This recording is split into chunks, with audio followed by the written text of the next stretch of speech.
자동차가 씁니다. 저 장면 보세요. 저 장면에서 좀 전에 그 창밖으로 지켜보고 있는 그 어마무시한 장면 보셨습니까? 그러면서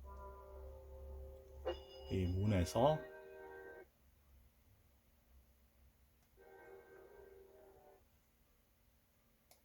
이런 장면 지금 보셨어요? 여기에다가 얼굴을 안쪽에서 맞추는 거. 그러니까 이게 그 오선 웰즈의 어떤 느낌 자체는 상당히 정면에서 보니까 그 유진이 들어올 때 창밖에서 아주 그 강압적인 자세로 서 있는 그 장면을 보여주고요. 그 다음에 잡상인이 왔을 거다 하고 내가 나가볼게 하면서 이게 어떻게 보면 가문의 문장이잖아요. 이 문 열어주기 전에 여기에다가 얼굴을 딱 맞추는 장면이 있었습니다. 그리고 나옵니다. 보세요. 나오죠. 그러면 이거는 어때요? 지금 좀 전 방금 전으로 돌아가 볼게요. 이 부분은 돌려야 될 것 같아요. 네. 자, 이거는 어때요? 그 완전히 불투명의 공간이잖아요. 다시 말해서 저 문장 안에 얼굴을 맞출 수 있는 사람은 나밖에 없고 당신은 외부인이 영원하게 이 집에서는 불투명한 인간으로 남을 수밖에 없는 우리의 그 엠버슨에 들어올 수 없는 그런 어떤 장막 같은 걸 친 느낌입니다. 그리고 들어오는 거죠. 그런데 뭐라고 합니까? 다시는 여기 나타나지도 말고, 그리고 우리 엄마는 같이 외출 안 한다고 했다. 다시는 나타나지 말고, 네, 오지 말라고 하면서 저렇게 들어오지도 못하고 저 안에서 불투명한 채 그냥 내쫓아 버리는 겁니다. 네. 그리고 그 다음 장면부터 문이 닫히고요. 그리고 문으로 이어지는 거죠. 근데 어때요? 문 같은 어떤 느낌에서 완전히 그 중간에 끼어 있는 사람이죠. 그러니까 그 유진과 그 나가려고 모든 준비를 마치고 있지만 이 공간 자체는 너무나 그 속박의 공간인 거죠. 치렁치렁 있는 것부터 거기에서 남편 사진까지 남편 그리고 그 남편의 그 여동생인 파니의 그 시선 그리고 늘 자기 옆에서 모든 걸 방해하는 조지. 그 안에서 어떻게 보면 완전히 그 갇혀서 죄수 같은 속박의 공간 그 자체임을 보여주는 겁니다. 저 치렁치렁함까지. 자, 공간을 저렇게 왔죠. 이런 장면 너무나 좀 세련된 장면 같아요. 여기에서 바로 지금 그 잭이 들어오면서 저 공간을 가로질러서 얘기하자는 겁니다. 내가 지금 방금 유진을 만나고 왔어 하면서 들어가자는 겁니다. 그 문을 닫고요. 그 다음에 이 운동 보세요. 이 카메라의 무브먼트 그리고 카메라가 와서 여기에 한층 올라가죠. 그 위를 봅니다. 저렇게 해서 네 위에는 누구예요? 판이죠. 그러니까 이 둘이 지금 얘기를 합니다. 왜냐하면 좀 전에 벌어진 일 조지가 유진을 쫓아낸 거에 대해서 얘기를 한다는 거를 이제 알게 된 거죠. 그러면서 둘이서 중간에 조율을 합니다. 그런데 조지가 가서 알아보겠다고 하니까 너 미쳤냐고 하면서 조지를 밀어붙입니다. 그러니까 뭐라고 합니까? 이번에는 왜 이렇게 태도가 바뀌었어 하면서 완전히 질책을 하면서 갑자기 광적인 부분으로 쓸립니다. 자, 드디어 자기 고백을 하는 거죠. 뭐라고 얘기하냐면 본인이 결국은 다 끊어내고 그러면서 지금 좀 전에 그 잭이 들어갔을 때 얼마나 큰 실망을 하고 고통을 받을 이자벨을 드디어 생각하게 된 겁니다. 그리고 속으로 얘기하는 거죠. 이제 얘기를 하는 거죠. 본인이 옆에서 그렇게 지켜보고 감시를 했잖아요. 그런데 이자벨은 결혼을 하고 나서 윌버 자기 오빠한테 절대로 완전히 충성을 하면서 살았죠. 그리고 아이한테 조지한테 그리고 어떤 그런 어떤 생각들을 하지 않았습니다. 마음에 품고는 있었겠지만 그렇게 그 살아와서 지금 만나는데 이 모든 걸 갖다 자기가 파괴하고 그 몰아붙였다는 그 계략의 일부가 되었다는 사실에 본인 스스로 이제 자책을 하기 시작하는 거죠. 네, 저렇게.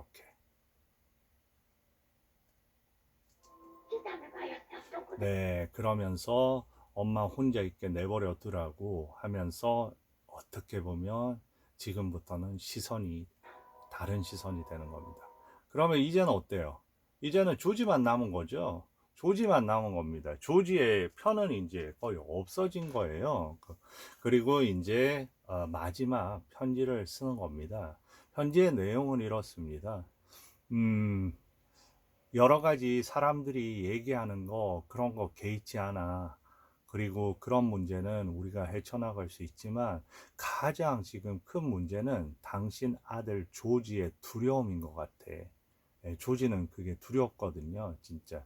그러니까 그런 부분을 어떻게 내가 대처해야 될지 모르겠어. 이렇게 해서 쓰는 거죠. 그러면서 그렇지만 당신은 행복해야 하기 때문에 나는 당신이 어떻게 보면 마지막 용기를 내어줬으면 해. 그래서 나는 또 더 이상 기다릴 수가 없고 제발 당신 스스로 용기를 내어서 결정을 해 달라고 그렇게 애원하는 글이에요. 그런데 이 편지를 어떤 식으로 이 편지 쓰는 게 상대방한테 닿게 하느냐, 그게 또 연출의 능력이잖아요. 대단한 연출을 보여줍니다. 내용은 저는 건너뛰고 이렇게 보세요. 카메라가 이렇게 쓰면서 읽거든요. 그러면 이 공간에서 출발해서 바로 이자벨의 그 문 앞으로 갑니다. 그러면서 그 다음에 그 공간에서 이제 편지를 읽고 있는 이자벨의 공간으로 가는 거죠. 그리고 이자벨의 공간에서 그 다음에 누구예요? 이자벨의 공간에서 가고 그 다음에 조지가 편지를 들고 들어옵니다. 이 부분 너무 중요해서 다시 백 할게요. 이 부분 중요합니다. 네, 저렇게 편지를, 그러니까 그 편지의 내용이 어떻게 전해지냐면 편지를 읽어가는 과정 속에서 제일 처음에 편지를 그 유진의 사무실에서 읽죠. 그러다가 그 편지를 읽는 그 공간이 어디로 갑니까? 그 이자벨의 그 문 앞에 그 엠버슨가 저택 안으로 들어갔다가 그 다음에 이자벨의 방 안에서 읽고 있는 이자벨로 갔다가 그 다음에 편지를 갖다가 들고 읽었다는 소리죠. 들고 걸어오는 그 조지한테까지 오는 거죠. 저렇게 편지가 해서. 그리고 이 장면이 제가 제일 좋아하는 장면 중에 하나입니다. 저는 이 장면이 이 영화에서 제일 좋아하는 장면 중에 하나입니다. 어떻게 보면 이 영화를 보면 저는 이 칼 데오드로 드라이의 오댓이라는 영화가 거의 생각날 정도로 경건하면서 어떻게 보면 이 공간, 이런 어떤 그 조명과 이 침대 거의 영적인 공간이거든요. 여기는 저는 보면 거의 죽음과 맞닿아 있는 공간이라고 생각이 들고요. 여기 지금 이 공간인데 이 문에서 저는 문이 열리면서 지금 편지를 읽어보라고 했을 거예요. 조지한테. 그러고 네가 답을 해다오 이렇게 움직인 걸 거거든요. 그러면 지금 어떻게 보면 조지의 이 걸음소리 하나에 운명이 달려 있는 겁니다. 저는 이거는 기적을 바라는 그런 문인 것 같아요. 기적을 바라는 그런 영적인 공간, 그런 느낌이 들어요. 저 침대, 기적이 아니면 내가 머물 곳은 죽음이다. 이 두 가지의 선택인 것 같아요. 그런데 들어옵니다. 들어와서 문을 닫습니다. 그리고 읽어봤냐고 얘기를 해요. 그런데 어디로 갑니까? 이쪽으로 간단 말이에요. 이쪽으로 가서 바로 곧바로 오지를 않고 이쪽으로 가서 서서 무슨 얘기를 하냐고 하면서 반문을 합니다. 저기에서는 그러고 얘기를 합니다. 그가 얼마나 진실되고 그런지를 알겠냐고 하니까 네. 그리고 그가 당신을 그렇게 사랑했다고 하는데 거기에 대해서 얘기를 하니까 엄마가 처음으로 일어섰습니다. 늘 보면 돌보고 하다가 마주 쓴 거예요. 그 진실을 얘기하려고. 그렇다고 합니다. 하니까 어때요? 갑자기 주저앉습니다. 그러니까 그 주저앉으면서 뭐라고 하냐면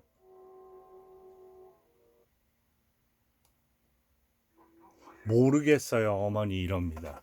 그러니까 모든 엠버슨의 세상이 무너진 겁니다. 지금 상태에서는 조지가 무너진 겁니다. 저기에서 엄마의 선택은 어쩔 수가 없는 겁니다. 갈 수밖에 없는 거죠. 그러면서 얘기합니다. 아마 내가 편지를 쓸게. 아마 그가 이해를 할 거야. 우리 여기를 떠나자. 잠시. 그러면서 얘기를 하는 장면입니다. 저 안에서는 이제 그 모든 문이라든지 조명 자체가 평범한 공간이 됐잖아요.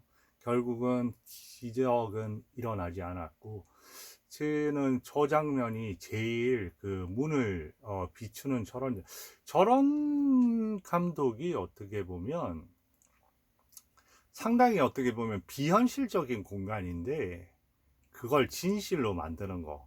그게 영화 감독의 역할이 아닐까요?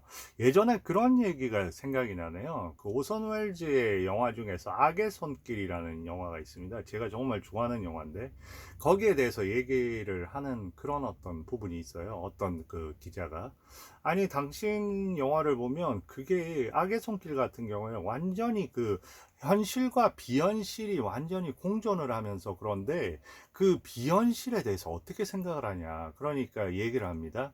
예전에 제임스 캐건이라는 배우가 있었어요. 그 어떻게 보면 갱스터 역을 많이 했던 20, 30년대 그때의 그 유명한 배우죠. 그런데 아주 그 과장된 연기에다가 아주 뭐 그만이 특화된 그런 연기를 갖고 있습니다. 그런데 어떤 영화마다 그가 하는 연기가 과장돼 보이지만은 그 안에서 늘 보면 딱 들어맞아서 그 인물 같은 진짜인 것 같은 그걸 전해준다고 그렇게 오손 웰즈가 얘기하면서 영화란 그런 거다. 그런 어떤 비현실적인 거를 갖다가 진실되게 보이게 더 진실인 것처럼 보이게 진실 그 자체를 더 밝혀주기 위해서 그 정도의 단계에 도달하기 위해서 비현실을 쓰는 거죠. 그리고 거기에서 또 하나 다른 저는 이렇게 뭐 저 관점대로 이렇게 설명을 하는 거잖아요. 그런데 영화 같은 경우에 다른 영화 감독에 대해서도 얘기를 합니다. 많은 감독이 내 영화에서 어떤 부분을 갖다가 영감을 받아서 했다는데 솔직히 자기는 그렇게 이해가 되지 않는다. 각자의 시선으로 결국은 보는 거기 때문에 그 시선의 그 신선함 그게 중요한 거 아니냐.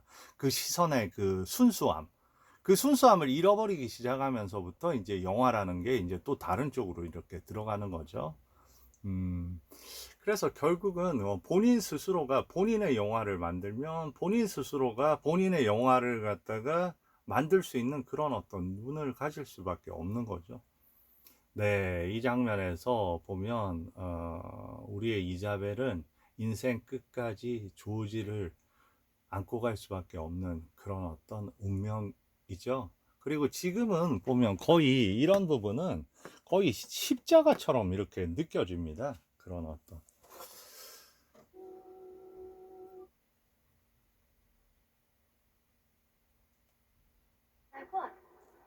그리고 지금 이 장면, 이어집니다. 이제 자기 떠난다고 얘기를 하는 겁니다. 그런데, 이때 앤 박스터, 루시 연기 상당히 훌륭합니다. 엠박스터가 연기를 잘해요. 진짜 보면 엄청나게 다양한 연기를 많이 했고 그 이브의 모든 것 같은 그런 영화에서도 엄청나게 그 양면적인 연기를 잘하잖아요. 원래 그 뭐냐 그 레베카 존 폰테인이 맡았던 그 레베카에서 그 역할 있죠. 그 역할 원래 처음에는 엠박스터한테 갈 뻔도 했는데 그 당시에 엠박스가 나이가 너무 어려서 16세인가 그래서 결국은 이제 존 폰테인으로 낙점이 됐던 어떤 그런 사실도 있습니다. 그래서 지금 이 장면은 어떤 장면이냐면 정말로 조지는 루시를 좋아해요. 그래서 루시한테 이제 가면 영원히 못 만날 수도 있다. 그런데 마지막으로 해서 그런 어떤 얘기를 하기 위해서 왔어요. 근데 너무 경쾌하게 받아들입니다. 그리고 잘 갔다 와 이런 식으로 받아들이는 거죠. 그래서 표정에서 알 수 있죠. 그리고 거기서 좋은 시간 보내고 그러니까 다시 합니다. 너 얘기하는 거 참을 수가 없다. 나 지금 약국에 들어가서 독약이라도 마실 기분인데, 너 그렇게 해가지고 하하거리고, 네. 그리고 루시, 나 정말 가는 거야. 정말 가는다고 마지막이라고 얘기하는데 잘 갔다 오라고 저렇게 얘기를 합니다. 그리고 가고 나서 바로 표정을 이렇게 바꾸는 거죠. 뭐든. 그리고 여기에서 이제 암모니아수하고 하는데 어때요? 저런 부분도 되게 섬세하고 그런 어떤 부분입니다. 바로 쓰러져 버린 거죠. 보여주지는 않고.